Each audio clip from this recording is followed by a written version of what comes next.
Magandang hapon Pilipinas! Narito na ang mga nagbabagang balita sa araw ng Sabado, ika-13 ng Pebrero taong 2021. Pangulong Duterte nakiusap sa mga rebelteng grupo na huwag isabotay ang paghatid ng mga baksin sa mga lugar. Mas mababang kalidad ng baboy, itinitinda ng ilang vendor para lamang makasunod sa price ceiling. Pinoy sa Amerika, nilaslas ang muka.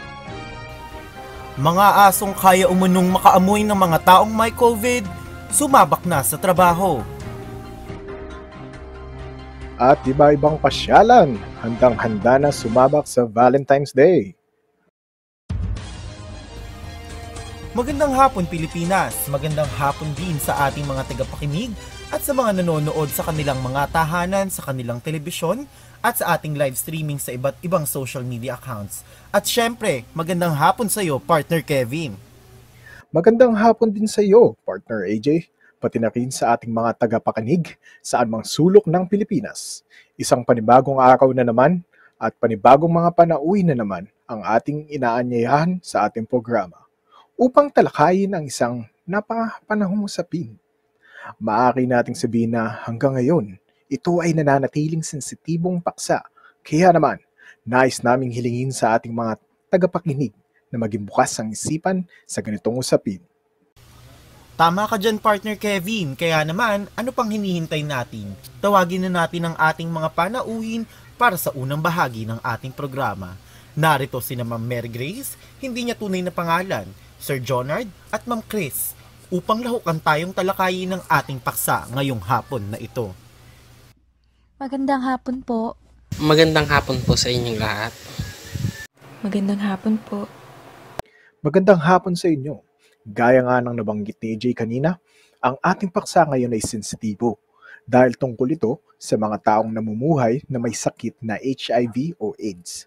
Partikular ay mga migranteng manggagawa na sinubukan ng kapalaran sa ibang bayan. Kaya muli, salamat Mary Grace, Jonard at Chris at pumayag kayong bumisita sa aming programa at talakayin ang inyong buhay bilang mga may HIV o AIDS. Wala pong anuman. Walang anuman po. Salamat din po sa paanyaya. Para lamang sa kaalaman ng ating mga tagapakinig, ang Human Immunodeficiency Virus o ang HIV ay isang sakit na direktang pinapahina ang immune system ng isang tao na nahawaan nito na sa kalaunan ay humahantong sa iba't ibang komplikasyon at mas malalang sakit. Sa tulong ng ating mga panauhin ngayon, naway mas lumawig ang ating kaalaman sa kondisyong ito at unti-unting maalis ang stigma na kaakibat ng sakit na ito. At syempre, meron din tayong mga representante mula sa iba't ibang non-government organizations na umaagapay sa mga taong na-diagnose mula sa AIDS Society of the Philippines o ASP. Narito sina Sir Brian Bartolo at Bads Balte. At mula naman sa Positive Action Foundation Philippines o PAFP, narito si Sir Michael Zacario. Magandang hapon sa inyo at salamat sa pagpapaunlak sa aming paanyaya. Magandang hapon din sa inyo. Salamat din sa pag-imbita sa amin. Magandang hapon po. Salamat sa pag-imbita. Magandang hapon din sa inyo. Salamat sa pag-imbita sa amin. Bali, sisimulan natin ang unang katanungan kay Sir Brian, tagapagsalita mula sa AIDS Society of the Philippines. Sir Brian, magandang hapon po muli.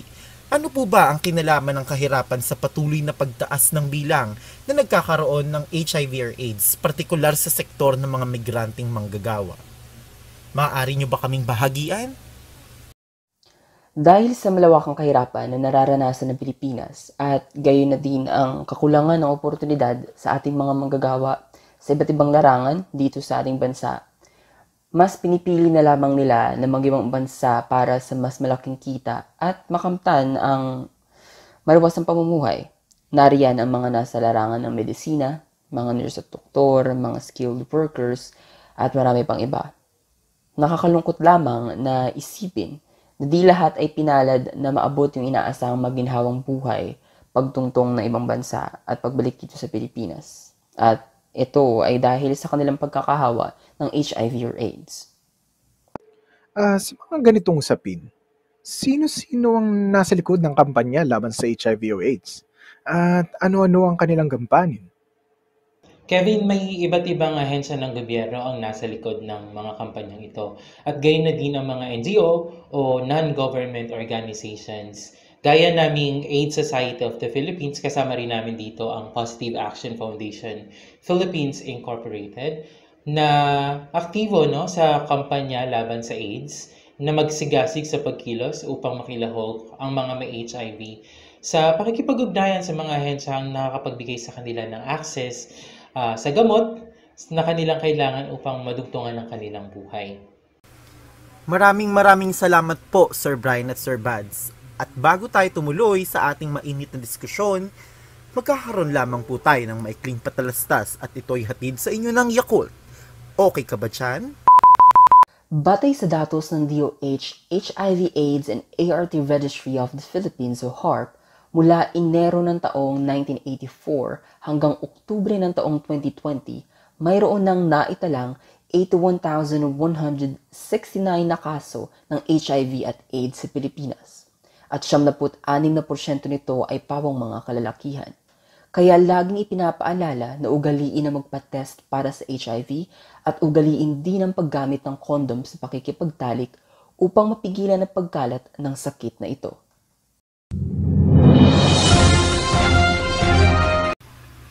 Kayo po ay nakatutok pa din sa RBAB 102. Itutuloy natin ang ating diskusyon kasama pa din ang ating mga panauhin. Ang tanong na ito ay para muli kay Sir Brian.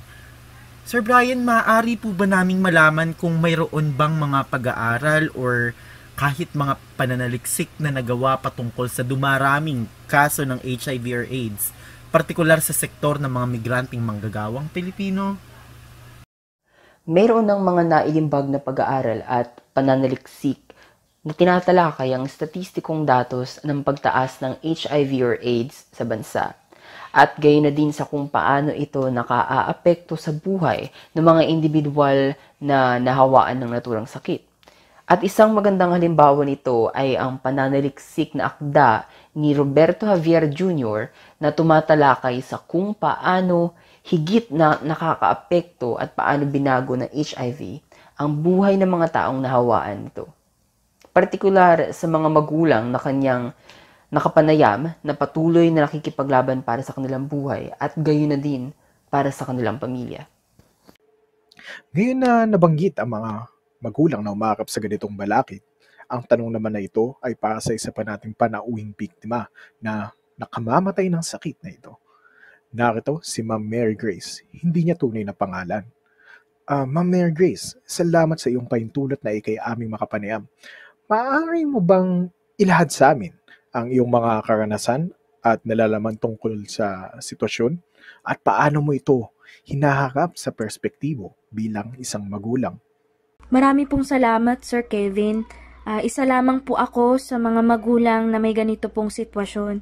Kasama ko po sina Jonard at Chris, na kapwa ko po migrante na nadapuan din ng sakit na ito. Marami po sa amin ang mag-isa na lamang po sa buhay. Kung hindi po namatay sa sakit ang aming mga asawa, iniwan o umalis naman po ito sa di malamang dahilan. At dahil po dito, marami ang nababagabag kung paano po namin papalakihin ng mag-isa ang aming mga anak. Na di po kami sigurado kung paano papupunan ang pagiging ama o ina sa mga anak namin. Ngunit meron po sa amin ang pinili na magkaroon ng live-in partner. Sa pagnanais na magkaroon ng katuwang sa buhay at pagtaguyod ng pamilya, na magkaroon ng autoridad ng isang ama ang pamilya o magkaroon ng ilaw ng tahanan. Isa ring lubos na bumabagabag sa isang magulang na kagaya ko ang pagsisiguro na may maayos na tahanan na mauuwian ng aking mga anak, na matustusan ang kanilang pangangailangan sa pang-araw-araw, mabigyan po sila ng masusustansyang pagkain at pang-araw-araw na gamot na pampalakas sa kanilang katawan. Hinggil sa kaalaman ng karamihan na posible pong mahawa ang isang anak ng HIV/AIDS sa pagkapanganak nito. Ang karaniwang pong nangyayari ay hindi alam ng isang ina na meron po siyang sakit. Hanggang sa sumapit po ang kamatayan ng kanyang asawa dahil po sa komplikasyon. Sa ganito pong pagkakataon, mas pinagtutuunan po namin ng pansin bilang mga magulang ang kapakanan ng aming mga anak at pagtitiyak na sapat ang nutrisyon ng kanilang nakukuha at medikasyon.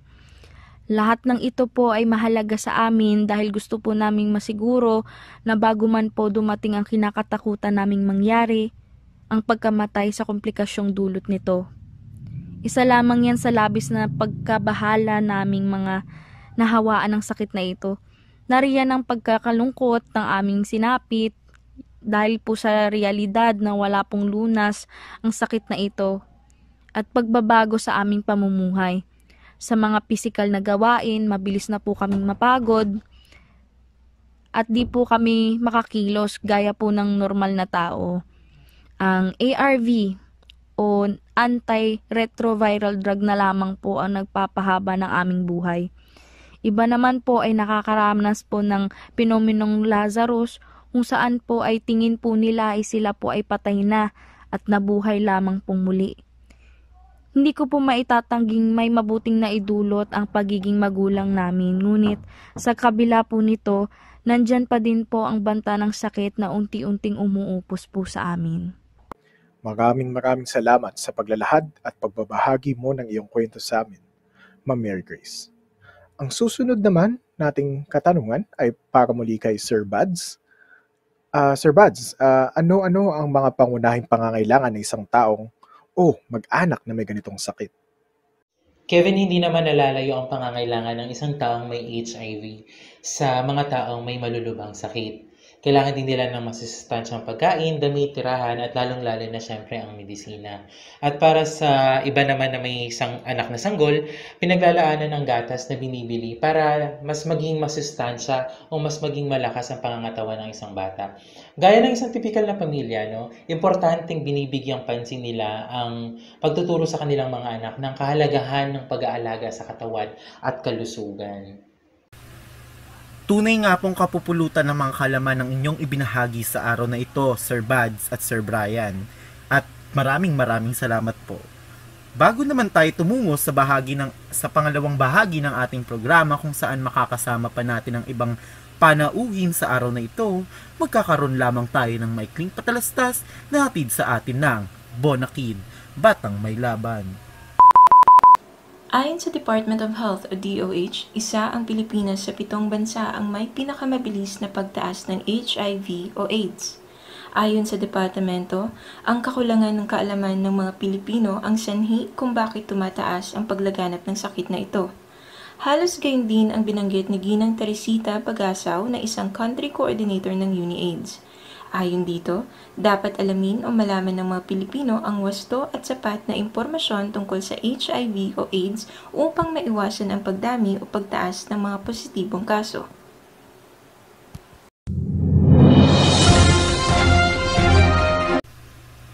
Kayo ay nakatutok pa rin sa ating programang RBAB 102.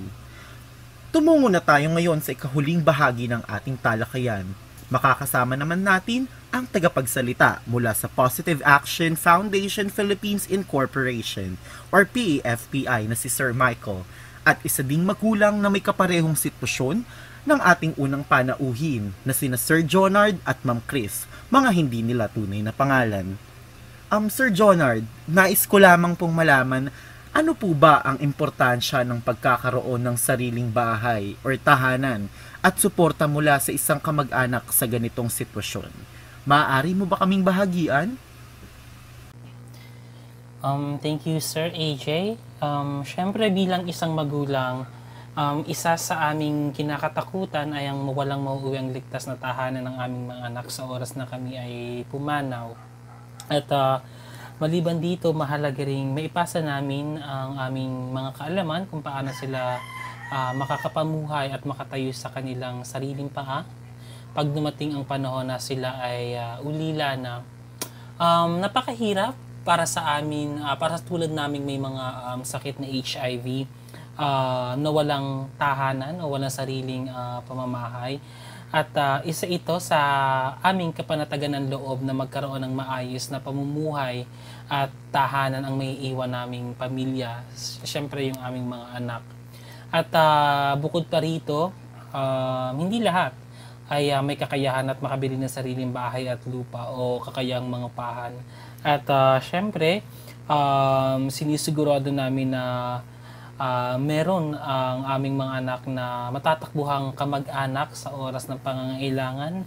At syempre mahalaga rin na mayroong tumitingin na mas matanda kaysa sa kanila sa oras na kami ay wala na. Yun lamang po. Salamat, Sir Jonard. Ang susunod na katanungan naman ay para sa ating mga tagapagsalita mula PAFP. Dahil hindi lingid sa ating kaalaman na kulang ang trabaho, makapagbibigay sana ng maayos na kita sa karamihan. Sa kabila ng kakulangan nito, ay patuloy pa rin ang pagtaas ng bilihin. Sir Zach, sapat ba ang mga oportunidad sa ating bansa para sa mga pamilya o taong patuloy na lumalaban sa HIV o AIDS? Alam mo Kevin, lubha talagang nakadagdag sa pasanin ng mga pamilya o individual ang pagtataguyod at pagtatrabaho pangtustos lamang sa mga pang-araw-araw na pangangailangan. Bukod sa mga damit, pagkain at medikasyon, nakadaragdag din ang bayarin ng tubig, kuryente, at upa kung walang sariling bahay ang mga mag-anak. Marami din ang umaasa sa maliit na kinikita mula sa proyekto ng NGO, perang bigay ng mga kamag-anak o institusyong nagkakawang gawa. Hindi rin tumataas ang pensyong natatanggap ng iilan mula sa matagal na pagtatrabaho, ngunit pamahal ang mga bilihin at gastusin para sa mga naglalakihan nilang mga anak.